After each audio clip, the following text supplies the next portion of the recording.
എല്ലാവർക്കും PSC മാസ്റ്ററിൻ്റെ YouTube ചാനലിലേക്ക് സ്വാഗതം. നമ്മളിന്ന് APUയുടെ രണ്ടാമത്തെ ക്ലാസ്സാണ്. സൈക്കോളജിയാണ് നമ്മൾ ഡിസ്കസ് ചെയ്യാൻ പോകുന്നത്. ഒരു റിവിഷൻ ബേസ്ഡ് ക്ലാസ്സാണ് നമ്മൾ ഉദ്ദേശിക്കുന്നത്.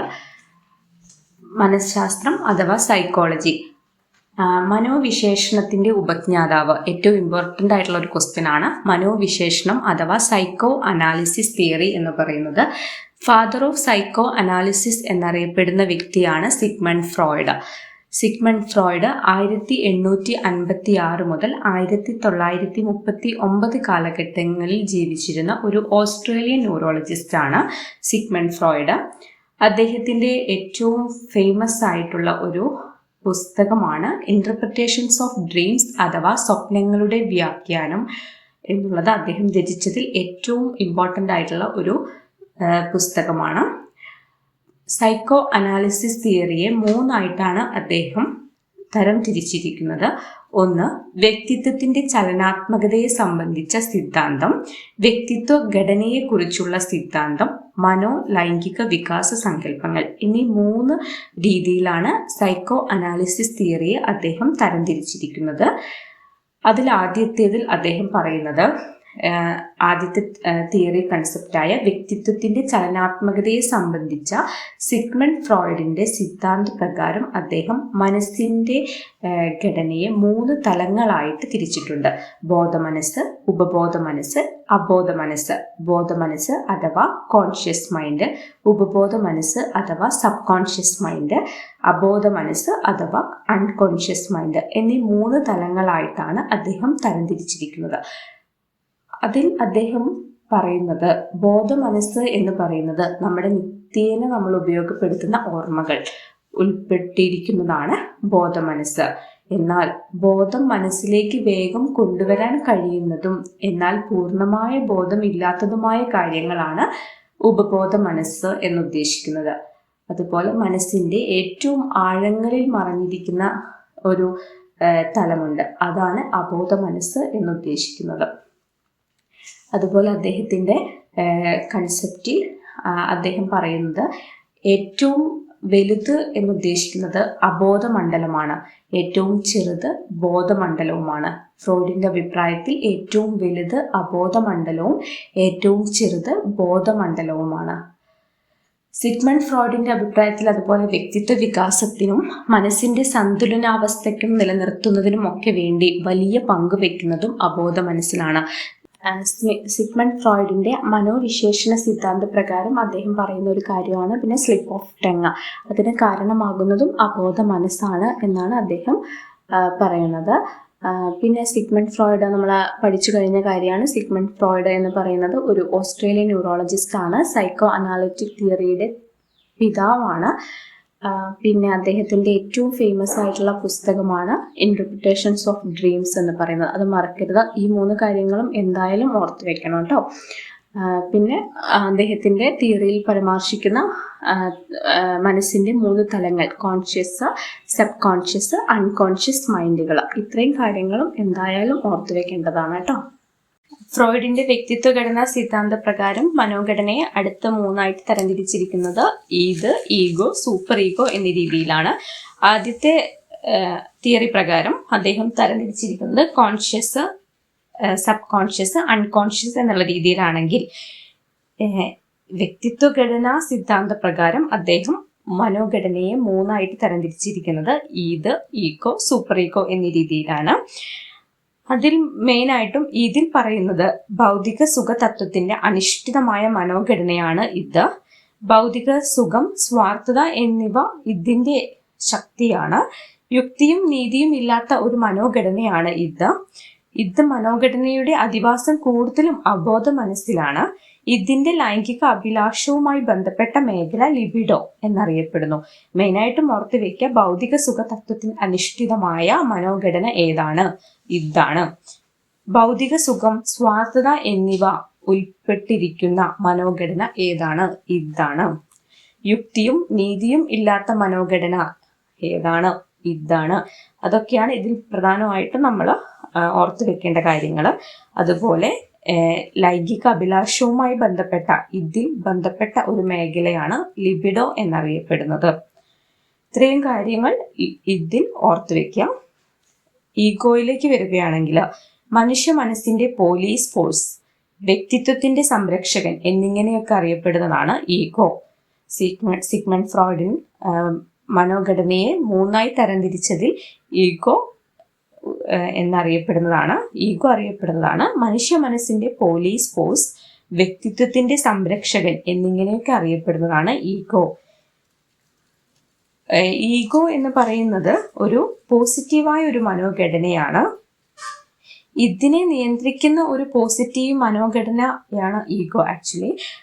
ഇതിനെ കുതിരയോട് നമ്മൾ ഉപമിക്കുകയാണെങ്കിൽ ഈഗോ എന്ന് പറയുന്നത് ആ കുതിരയെ നിയന്ത്രിക്കുന്ന ഒരു കുതിരക്കാരനുമായിട്ടാണ് നമുക്ക് ഈഗോയെ ഉപമിക്കാൻ കഴിയുക. ഇത് ഒരു കുതിരയാണെങ്കിൽ ആ കുതിരയെ നിയന്ത്രിക്കുന്ന ഒരു കുതിരക്കാരനായിട്ടാണ് നമ്മൾ ഈഗോനെ ഉപമിക്കാൻ പറ്റുക. പിന്നെ യാഥാർത്ഥ്യ തത്വം അനുസരിച്ച് പ്രവർത്തിക്കുന്ന ഒരു മനോഘടന കൂടിയാണ് ഈഗോ. യാഥാർത്ഥ്യ തത്വം എന്ന് ഉദ്ദേശിക്കുന്നത് റിയാലിറ്റി പ്രിൻസിപ്പിൾ അനുസരിച്ച് പ്രവർത്തിക്കുന്ന ഒരു മനോഘടനയാണ് ഈഗോ. ഫ്രോയിഡിന്റെ തിയറി അനുസരിച്ച് റിയാലിറ്റി പ്രിൻസിപ്പിൾ പ്രകാരം പ്രവർത്തിക്കുന്നതാണ് ഈഗോ. അതുപോലെ യുക്തിയുടെയും ബുദ്ധിയുടെയും ശക്തിയാണ് ഈഗോ. നമ്മൾ ഇത് ഡിസ്കസ് ചെയ്തപ്പോൾ പറഞ്ഞു, ഭൗതിക സുഖം, സ്വാർത്ഥത എന്നിവയുടെ ശക്തിയാണ് ഇത്. അതുപോലെ ഈഗോയിൽ വരുമ്പോൾ യുക്തിയുടെയും ബുദ്ധിയുടെയും ശക്തിയായിട്ടാണ് കണക്കാക്കുന്നത് ഈഗോ. പിന്നെ തൻ്റെ പദവി അനുസരിച്ച് പ്രവർത്തിക്കുവാൻ ഓരോരുത്തരെയും പ്രേരിപ്പിക്കുന്ന ഒരു മനോഘടനയാണ് ഈഗോയിൽ പ്രതിപാദിക്കുന്നത്. ഇനി സൂപ്പർ ഈഗോയിൽ അദ്ദേഹം മെയിനായിട്ടും പറയുന്ന ഒരു കാര്യം എന്ന് പറയുന്നത് സന്മാർഗിക തത്വം അനുസരിച്ച് പ്രവർത്തിക്കുന്ന ഒരു മനോഘടനയാണ് സൂപ്പർ ഈഗോ. മനുഷ്യനിലെ നൈതിക ശക്തിയാണ് സൂപ്പർ ഈഗോയിൽ പ്രതിപാദിക്കുന്നത്. എന്ന് വെച്ചാൽ മനുഷ്യനിൽ ഉണ്ടാകുന്ന മോറൽസ് ആൻഡ് വേർച്വൽസ് ഒക്കെ സൂപ്പർ ഈഗോയിൽ ഇൻക്ലൂഡഡ് ആണ്. മനസാക്ഷിയും അതുപോലെ വിവേകവുമാണ് ഈ തിയറിയെ നയിക്കുന്നത്, സൂപ്പർ ഈഗോയെ നയിക്കുന്നത്. ഇനി നമുക്ക് ജസ്റ്റ് ഒന്ന് റിവൈൻഡ് ചെയ്യാം. ഏറ്റവും ആദ്യം ഓർക്കേണ്ട കാര്യം സിഗ്മണ്ട് ഫ്രോയിഡ് ആണ് സൈക്കോ അനലിറ്റിക്കൽ തിയറി അഥവാ മനോവിശേഷണത്തിൻ്റെ പിതാവ്. അദ്ദേഹം രചിച്ചിരിക്കുന്ന പുസ്തകമാണ് ഡ്രീംസ് ഓഫ് ഇൻ്റർപ്രിറ്റേഷൻസ്. അദ്ദേഹത്തിൻ്റെ സൈക്കോ അനാലിസിസ് തിയറിയെ 3ആയിട്ട് തരംതിരിച്ചിട്ടുണ്ട്. അതിൽ പറയുന്ന കാര്യങ്ങളാണ് ബോധമനസ്സ്, ഉപബോധ മനസ്സ്, അബോധ മനസ്സ്. അതിലുള്ള പോയിന്റുകളൊക്കെ ഓർത്ത് വെക്കുക കേട്ടോ. അതുപോലെ പറയുന്ന കാര്യങ്ങൾ ഈഗോ, ഇത്, സൂപ്പർ ഈഗോ, അത് ഒന്ന് ഓർത്ത് വെക്കുക. റിയാലിറ്റി പ്രിൻസിപ്പിളുമായിട്ട് മുൻപോട്ട് പോകുന്ന തിയറിയാണ് ഈഗോ എന്നുള്ളത് മനസ്സിലാക്കുക. ഈ കാര്യങ്ങളൊക്കെയാണ് നമ്മൾ ഓർത്ത് വെക്കേണ്ടത്. ഇനി പറയുന്നത് പ്രീവിയസ് ഇയറിലെ ക്വസ്റ്റ്യൻസ് ഒന്ന് ഡിസ്കസ് ചെയ്യാം. മനോവിശേഷണത്തിൻ്റെ ഉപജ്ഞാതാവ് എന്നറിയപ്പെടുന്നത് നമ്മൾ ഒരുപാട് തവണ പറഞ്ഞു, സിഗ്മണ്ട് ഫ്രോയിഡ് ആണ് മനോവിശേഷണത്തിൻ്റെ ഉപജ്ഞാതാവ്. അതുപോലെ ബഹുമുഖ ബുദ്ധി സിദ്ധാന്തം എന്ന് വെച്ചാൽ തിയറി ഓഫ് മൾട്ടിപ്പിൾ ഇൻ്റലിജൻസ് ആവിഷ്കരിച്ചത് ആരാണ്? ഹോവാർഡ് ഗാർഡ്നർ എന്നാണ് പറയുന്നത്. അദ്ദേഹത്തിൻ്റെ തിയറി അറിയപ്പെടുന്ന Gardner's theory of multiple intelligence എന്നാണ് അദ്ദേഹത്തിൻ്റെ തിയറി അറിയപ്പെടുന്നത് കേട്ടോ. നേടാനുള്ള അഭിപ്രേരണയുടെ സിദ്ധാന്തം എന്ന് വെച്ചാൽ അച്ചീവ്മെൻറ്റ് മോട്ടിവേഷൻ തിയറി ആവിഷ്കരിച്ചത് മക്ലെനൻസ് എന്ന് പറയുന്ന വ്യക്തിയാണ്. ഇതെല്ലാം ഓർത്തു വയ്ക്കുക. ലക്ഷ്യത്തിനു വേണ്ടി പ്രവർത്തിക്കാനുള്ള ആഗ്രഹമാണ് അച്ചീവ്മെൻറ്റ് മോട്ടിവേഷൻ സിദ്ധാന്തത്തിൽ പറയുന്നത് കേട്ടോ. പിന്നെ ഹൈറാർക്കി ഓഫ് നീഡ്സ് തിയറി എന്ന് പറയുന്നത് സൈക്കോളജിയിലെ ഒരു പ്രധാനപ്പെട്ട തിയറിയാണ്. ഹൈറാർക്കി ഓഫ് നീഡ്സ് തിയറി, അതിനൊരു പിരമിഡൊക്കെ ഉണ്ട്. എബ്രഹാം മാസ്ലോ ആണ് അതിൻ്റെ ഉപജ്ഞാതാവ്. Abraham Maslow's hierarchy of needs theory എന്നാണ് അറിയപ്പെടുന്നത് കേട്ടോ. അത് ഓർത്ത് വയ്ക്കുക. ഹൈറാർക്കി ഓഫ് നീഡ്സ് തിയറിയുടെ ഉപജ്ഞാതാവ് എബ്രഹാം മാസ്ലോ ആണ്. സാക്ഷാത്കാര സിദ്ധാന്തം എന്നും ഈ സിദ്ധാന്തം അറിയപ്പെടുന്നു. എബ്രഹാം മാസ്ലോയുടെ നീഡ്സ് തിയറി അഭിപ്രേരണയുമായി ബന്ധപ്പെട്ടിരിക്കുന്നു. അഭിപ്രേരണ എന്ന് ഉദ്ദേശിക്കുന്നത് എന്തിനാ? മോട്ടിവേഷൻ.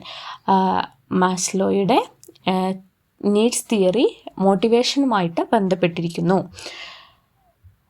അദ്ദേഹം ഒരു പിരമിഡ് ഉണ്ട് നീഡ്സ്.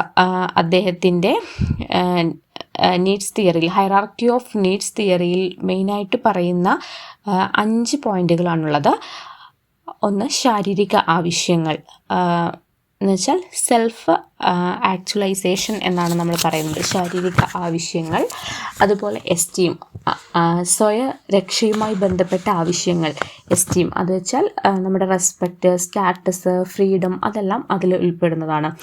പിന്നെ സ്നേഹം, സ്വന്തം എന്ന ബോധം എന്നീ ആവശ്യങ്ങൾ എന്നുദ്ദേശിക്കുന്നത് love, belongings and friendship, family എല്ലാം ഈ സ്നേഹം, സ്വന്തം എന്ന ബോധം എന്നീ ആവശ്യങ്ങളിൽ ഉൾപ്പെടുന്നതാണ്. അഭിമാനവുമായി ബന്ധപ്പെട്ട ആവശ്യങ്ങൾ എന്നുദ്ദേശിക്കുന്നതിലാണ് സേഫ്റ്റി നീഡ്സിൽ വരുന്നത്. സേഫ്റ്റി നീഡ്സ് എന്ന് വെച്ചാൽ പേഴ്സണാലിറ്റി, സെക്യൂരിറ്റി, എംപ്ലോയ്മെൻറ്റ്, ഹെൽത്ത്, നമ്മുടെ പ്രോപ്പർട്ടി, അതൊക്കെ അഭിമാനവുമായി ബന്ധപ്പെട്ട ആവശ്യങ്ങളിൽ വരുന്നതാണ്. ആത്മയഥാർത്ഥവൽക്കരണം എന്ന് പറയുന്നതിൽ വരുന്നതാണ് ഫിസിയോളജിക്കൽ നീഡ്സ്. എന്ന് വെച്ചാൽ നമ്മൾ ശ്വസിക്കുന്ന എയർ, കുടിക്കുന്ന വെള്ളം, ഫുഡ്, സ്ലീപ്പ്, ക്ലോത്തിങ്, അങ്ങനത്തെ കാര്യങ്ങളിലൊക്കെയാണ് ആത്മയഥാർത്ഥവൽക്കരണത്തിൽ വരുന്നത്. ഇത്രയും 5 കാര്യങ്ങളാണ് ഹൈറാർക്കി ഓഫ് നീഡ്സ് തിയറിയിൽ വരുന്നത്. അത് കൊണ്ടുവന്നിരിക്കുന്നത് എബ്രഹാം മാസ്ലോ. പറയുന്നത് Maslow's hierarchy of need theory എന്നാണ് കേട്ടോ. ഈ 5 കാര്യങ്ങൾ ഒരു പിരമിഡ് പോലെയാണ് അദ്ദേഹം ആവിഷ്കരിച്ചിരിക്കുന്നത്. അതിൽ വരുന്ന ക്വസ്റ്റ്യൻസ് ആണ്. മാസ്ലോയുടെ സിദ്ധാന്ത പ്രകാരം ഏറ്റവും പ്രാഥമികമായ ആവശ്യം എന്ന് പറയുന്നത് ശാരീരിക ആവശ്യങ്ങളാണ്. എന്നുവെച്ചാൽ ഒരു പിരമിഡ് നമ്മൾ വരയ്ക്കുവാണെങ്കിൽ, ഒരു ട്രയാങ്കിൾ നമ്മൾ വരയ്ക്കുകയാണെങ്കിൽ അതിൽ ഏറ്റവും അടിയിലുള്ള കാര്യം, അടിയിലാണ് അതിന് ഏറ്റവും സ്പേസ് ഉള്ളത്, അവിടെ വരുന്ന കാര്യമാണ് ശാരീരിക ആവശ്യങ്ങൾ. അടുത്തത് മാസ്ലോയുടെ സിദ്ധാന്ത പ്രകാരം ഏറ്റവും മുകളിൽ, ഒരു ട്രയാങ്കിളിൻ്റെ ഏറ്റവും മുകളിൽ വരുന്ന കാര്യമാണ് സെൽഫ് ആക്ച്വലൈസേഷൻ അഥവാ ആത്മവിഷ്കാരപരമായ ആവശ്യങ്ങൾ. അതൊരു പിരമിഡ് ഓർത്താൽ മതി, അല്ലെങ്കിൽ ഒരു ട്രയാങ്കിൾ ഓർത്താൽ മതി. ആ ട്രയാങ്കിളിൻ്റെ ഏറ്റവും കോർണറിൽ വരുന്ന കാര്യമാണ് സെൽഫ് ആക്ച്വലൈസേഷൻ അഥവാ ആത്മവിഷ്കാരപരമായ കാരണങ്ങൾ. ഏറ്റവും അടിയിലുള്ള ബേസിലുള്ള സാധനങ്ങളാണ് ശാരീരിക ആവശ്യങ്ങൾ എന്ന് വെച്ചാൽ നമ്മുടെ ഫിസിയോളജിക്കൽ നീഡ്സ്. പിന്നെ ബുദ്ധിയുടെ ബഹുമുഖ സിദ്ധാന്തം അവതരിപ്പിച്ചത് നമ്മൾ ഓൾറെഡി ഡിസ്കസ് ചെയ്തു. ഹൊവാർഡ് ഗാർഡ്നർ എന്ന് പറയുന്ന വ്യക്തിയാണ്. Gardner's theory of multiple intelligence എന്നൊക്കെ ഞാൻ പറഞ്ഞു, ഹൊവാർഡ്സ് ഗാർഡ്നർ. ഓക്കെ, അടുത്ത ക്വസ്റ്റ്യൻ. ബുദ്ധിയുടെ ബഹുമുഖ സിദ്ധാന്തവുമായി ബന്ധപ്പെട്ട ഹൊവാർഡ് രചിച്ച പുസ്തകമാണ് ഫ്രെയിംസ് ഓഫ് മൈൻഡ്. അത് ഓർത്ത് വെക്കുക കേട്ടോ. ബുദ്ധിയുടെ ബഹുമുഖ സിദ്ധാന്തവുമായി ബന്ധപ്പെട്ട ഹൊവാർഡ് രചിച്ച പുസ്തകമാണ് ഫ്രെയിംസ് ഓഫ് മൈൻഡ്. നമ്മൾ ഒരു പുസ്തകത്തിനെ കുറിച്ച് കൂടി പറഞ്ഞില്ലേ, ആ പുസ്തകം ആരുടെയായിരുന്നു? സിഗ്മണ്ട് ഫ്രോയിഡിൻ്റെ ഇൻ്റർപ്രിട്ടേഷൻസ് ഓഫ് ഡ്രീംസ്. അത് നമ്മൾ ഓൾറെഡി പഠിച്ച കാര്യമാണല്ലേ. ഇനി അടുത്തൊരു ടോപ്പിക്കാണ് ഇച്ഛാഭംഗം. ഇച്ഛാഭംഗം എന്നുദ്ദേശിക്കുന്നത് എന്താണ്? ഇച്ഛാഭംഗം എന്ന് പറയുന്നത് ഡിസപ്പോയിൻമെൻറ്റ്. അതാണ് നമ്മൾ സിംപ്ലി പറയുന്നത്. പ്രതീക്ഷകളോ ലക്ഷ്യങ്ങളോ സഫലമാകാതെ വരുമ്പോഴുണ്ടാകുന്ന സങ്കീർണമായ ഒരു വൈകാരിക പ്രതികരണമാണ് ഇച്ഛാഭംഗം. മനസ്സിലായോ? പ്രതീക്ഷകളോ ലക്ഷ്യങ്ങളോ സഫലമാകാതെ വരുമ്പോൾ നമ്മളെല്ലാവരിലും ഉണ്ടാകുന്ന ഒരു വൈകാരികമായ ഒരു പ്രതികരണം, അതാണ് ഇച്ഛാഭംഗം. ലക്ഷ്യം നേടിയെടുക്കുന്നതിൽ തടസ്സം നേരിടേണ്ടി വരുമ്പോൾ ഇച്ഛാഭംഗം ഉണ്ടാകുന്നു. അപേക്ഷിച്ച ഒരു ജോലി ലഭിച്ചില്ലെങ്കിൽ നമുക്കുണ്ടാകുന്നതാണ് ഇച്ഛാഭംഗം. ഇച്ഛാഭംഗത്തിൻ്റെ ഫലമായി ഉണ്ടാകുന്ന മാനസികാരോഗ്യ പ്രത്യാഘാതങ്ങളെ കുറിച്ച് പറയുകയാണെങ്കിൽ, ഡിസപ്പോയിൻമെൻറ്റിൽ ഉണ്ടാകുന്ന മെയിനായിട്ടുള്ള കാര്യങ്ങൾ എന്തൊക്കെയാണ്? വിഷാദം, ഉത്കണ്ഠ, മാനസിക സമ്മർദ്ദം, കുറഞ്ഞ ആത്മാഭിമാനം, ഉറക്കക്കുറവ്, ദുർബലമായ രോഗപ്രതിരോധ ശേഷി, ഹൃദയാരോഗ്യ പ്രശ്നങ്ങൾ, ഇതെല്ലാം ഉണ്ടാകുന്നു. പിന്നെ ഇച്ഛാഭംഗം മാനസികവും ശാരീരികവുമായ പ്രശ്നങ്ങൾ സൃഷ്ടിക്കുന്നു. ഇതെല്ലാം സിമ്പിളായിട്ടുള്ള കാര്യങ്ങളാണ്, അതുകൊണ്ടാണ് ജസ്റ്റ് ഞാൻ പറഞ്ഞിട്ട് പോകുന്നത്. ഇച്ഛാഭംഗത്തെ നേരിടാനുള്ള മാർഗം നെഗറ്റീവ് ചിന്തകളെ വെല്ലുവിളിക്കുക, നെഗറ്റീവ് ചിന്തകൾ കുറയ്ക്കുക എന്നുള്ളതാണ് നമ്മളതിനെ ഡിസപ്പോയിൻമെൻറ്റിനെ നേരിടാനുള്ള ഒരു മാർഗം എന്ന് പറയുന്നത്. പിന്നെ നേരിടാൻ നമ്മൾ എക്സസൈസ് ചെയ്യുക, മെഡിറ്റേഷൻ ചെയ്യുക, വികാരങ്ങളെ അംഗീകരിക്കാൻ പഠിക്കുക, യഥാർത്ഥ ബോധത്തോടെയുള്ള പ്രതീക്ഷകളെല്ലാം സ്ഥാപിക്കുക. അങ്ങനെയുള്ള കാര്യങ്ങളിലൊക്കെ നമ്മൾ ശ്രദ്ധിച്ചാൽ നമുക്ക് ഡിസപ്പോയിൻമെൻറ്റ് ഒഴിവാക്കാൻ സാധിക്കും. ഇച്ഛാഭംഗം ജീവിതത്തിലെ അനിവാര്യമായ ഭാഗമാണ്. പക്ഷെ അതിൻ്റെ സ്വഭാവവും സ്വാധീനവും മനസ്സിലാക്കുന്നതിലൂടെ കൂടുതൽ ഉയർച്ചയിലേക്കും സംതൃപ്തിയിലേക്കുമുള്ള പാതയായി അതിനെ മാറ്റാനാകും. ഇനി അടുത്തൊരു ടോപ്പിക്കാണ് ഉത്കണ്ഠ. ഉത്കണ്ഠ എന്ന് പറയുന്നത് ആൻസൈറ്റി. മനസ്സിനുള്ളിൽ ഉടലെടുക്കുന്ന അത്ര ഗൗരവമല്ലാത്തൊരു വികാരമാണ് ആൻസൈറ്റി. അല്പം വെപ്രാളം ഉണ്ടാക്കുന്ന വിഷയങ്ങളോടുള്ള മനസ്സിന് സ്വാഭാവിക പ്രതികരണമാണിത്. എന്നാൽ അതിനെ നിയന്ത്രിക്കാൻ കഴിയാതെ വന്നാൽ മാനസികവും ശാരീരികവുമായ ആരോഗ്യ പ്രശ്നങ്ങൾ സൃഷ്ടിക്കാൻ കഴിയുന്ന രോഗാവസ്ഥ കൂടിയായിട്ട് അത് മാറും. നമ്മുടെ ഉത്കണ്ഠ വരുന്ന അല്ലെങ്കിൽ ഉത്കണ്ഠ രോഗാവസ്ഥയിലുള്ളവരിൽ ഏറ്റവും പ്രവർത്തന സജ്ജമാകുന്ന തലച്ചോറിലെ കേന്ദ്രമാണ് അമിഗ്ഡല. പിന്നെ വ്യക്തമല്ലാത്തതും വ്യാപിച്ചു കിടക്കുന്നതും അരോചകവുമായ ഭയത്തെ അറിയപ്പെടുന്നതാണ് ഉത്കണ്ഠ, ആൻസൈറ്റി. വർദ്ധിച്ച ഹൃദയമിടിപ്പ് അതിൻ്റെ ഒരു ശാരീരിക ലക്ഷണമാണ്.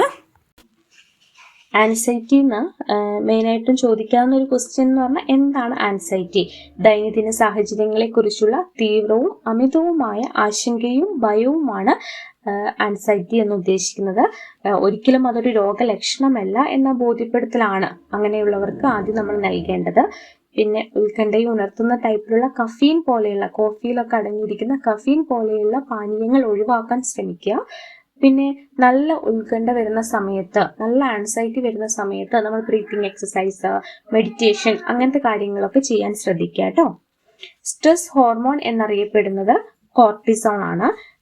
മാനസിക സമ്മർദ്ദം ലഘൂകരിക്കുന്നതിന് ഉപയോഗിക്കുന്ന ആരോഗ്യകരമായ ഒരു മനോസ്വാന്തന രീതിയാണ് സമ്മർദ്ദത്തെ അതിജീവിക്കാൻ ശ്വസന വിശ്രാന്തി പ്രയോഗിക്കുന്നത്.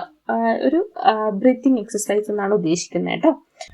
ഇനി ഒരു ക്വസ്റ്റ്യൻ വന്നിരിക്കുന്നത് എബ്രഹാം മാസ്ലോവിന്റെ ആവശ്യകതയുടെ ശ്രേണി സിദ്ധാന്ത പ്രകാരം ഒരു വ്യക്തിയുടെ പരമാവധി ശേഷികൾ സ്വയം തിരിച്ചറിയുന്നത് ഏത് ഘട്ടത്തിലാണെന്നാണ്. നമ്മൾ ഓൾറെഡി ഡിസ്കസ് ചെയ്ത കാര്യമായിരുന്നു അല്ലേ. ഒരു hierarchy, Maslow's hierarchy of needs നമ്മൾ പഠിച്ചത് കാര്യമാണ്.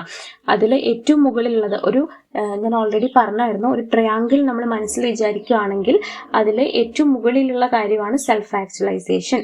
ആ സെൽഫ് ആക്ച്വലൈസേഷനിലാണ് ഒരു വ്യക്തിയുടെ പരമാവധി ശേഷികൾ സ്വയം തിരിച്ചറിയുന്നത് എന്ന് ഓർത്ത് വെക്കുക കേട്ടോ. സെൽഫ് ആക്ച്വലൈസേഷനിലാണ് റെസ്പെക്റ്റ്, സ്റ്റാറ്റസ്, ഫ്രീഡം അങ്ങനെയുള്ള കാര്യങ്ങളൊക്കെ ഇൻക്ലൂഡ് ചെയ്യുന്നത്. അത് ആത്മസാക്ഷാത്കാരത്തിലാണ്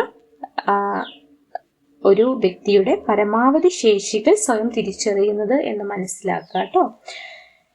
ഹോവാർഡ് ഗാർഡ്നറിന്റെ ബഹുമുഖ ബുദ്ധി സിദ്ധാന്തത്തെ അടിസ്ഥാനമാക്കി ആന്തരിക വൈയക്തിക ബുദ്ധിയുമായി ബന്ധപ്പെട്ട വ്യക്തിഗത സ്വഭാവം എന്താണ്? സ്വയം ആഴത്തിൽ മനസ്സിലാക്കുന്നതിനും വിലയിരുത്തുന്നതിനും മെച്ചപ്പെടുത്തുന്നതിനുമുള്ള കഴിവ്. അത് നിങ്ങൾ കാണാതെ പഠിക്കുക കേട്ടോ. ഓൾറെഡി ഞാൻ പറഞ്ഞായിരുന്നു, ജസ്റ്റ് മെൻഷൻ ചെയ്തായിരുന്നു Gardner's theory of intelligence, theory of multiple intelligence already നമ്മൾ ജസ്റ്റ് ഒന്ന് മെൻഷൻ ചെയ്ത് പോകുന്നുണ്ടായിരുന്നു. അതൊന്ന് മനസ്സിലാക്കി വെക്കുക. സ്വയം ആഴത്തിൽ മനസ്സിലാക്കുന്നതിനും വിലയിരുത്തുന്നതിനും മെച്ചപ്പെടുത്തുന്നതിനുമുള്ള കഴിവാണ് ഹോവാർഡ് ഗാർഡ്നറിന്റെ ബഹുമുഖ ബുദ്ധി സിദ്ധാന്തത്തെ അടിസ്ഥാനമാക്കി ആന്തരിക വൈയക്തിക ബുദ്ധിയുമായി ബന്ധപ്പെട്ട വ്യക്തിഗത സ്വഭാവം എന്താണ് എന്നാണ് ചോദിച്ചിരിക്കുന്നത് കേട്ടോ. ഇച്ചിരി കോംപ്ലിക്കേറ്റഡ് ആയിട്ടാണ് ചോദിച്ചിരിക്കുന്നത്. ദൃശ്യസ്ഥല ബുദ്ധി എന്ന് വെച്ചാൽ സ്പെഷ്യൽ ബുദ്ധി കൂടുതലായിട്ടുള്ളത് ശില്പികൾക്കാണ്. പ്രവർത്തിക്കാനുള്ള പ്രചോദനം എന്തുമായി ബന്ധപ്പെട്ടിരിക്കുന്നു? അഭിപ്രേരണ എന്ന് പറയുന്നത് മോട്ടിവേഷൻ. നമ്മൾ എന്തെങ്കിലും ഒരു കാര്യം ചെയ്യാൻ നമ്മളുടെ ഉള്ളിൽ എല്ലാവർക്കും ഒരു മോട്ടിവേഷൻ വേണം അല്ലെ. ആ മോട്ടിവേഷൻ രണ്ടായിട്ടാണ് തരംതിരിച്ചിരിക്കുന്നത്. അഭിപ്രേരണയെ രണ്ടായിട്ട് തരംതിരിച്ചിട്ടുണ്ട്.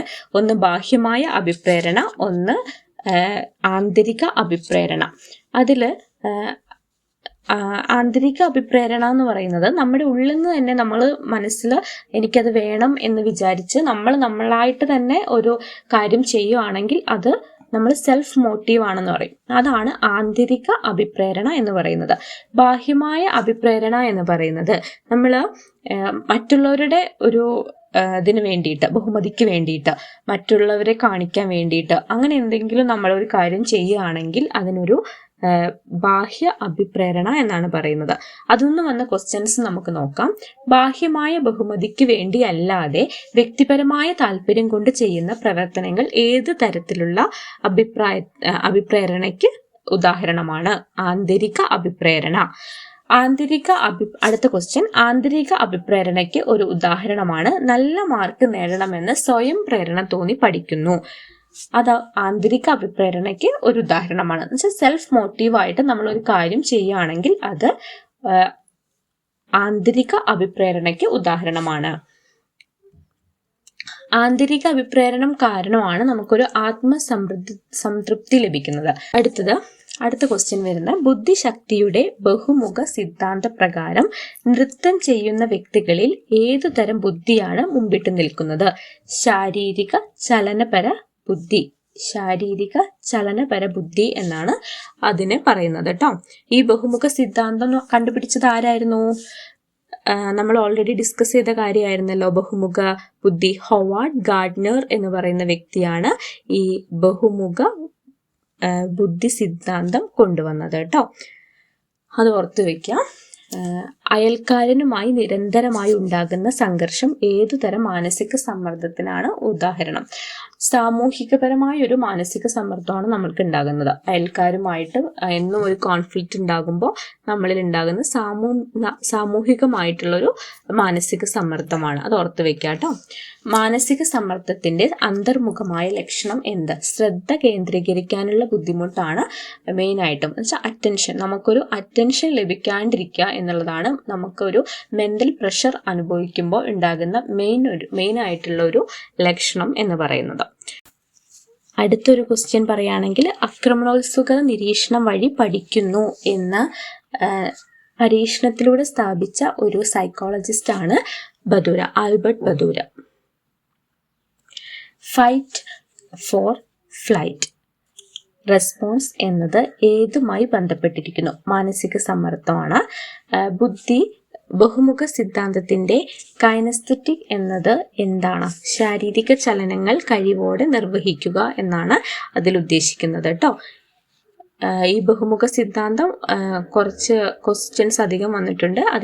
അത് കണ്ടുപിടിച്ച ശാസ്ത്രജ്ഞൻ നമ്മൾ ഓൾറെഡി ഡിസ്കസ് ചെയ്ത കാര്യമാണ്. അതൊക്കെ ഓർത്ത് വെക്കുക കേട്ടോ.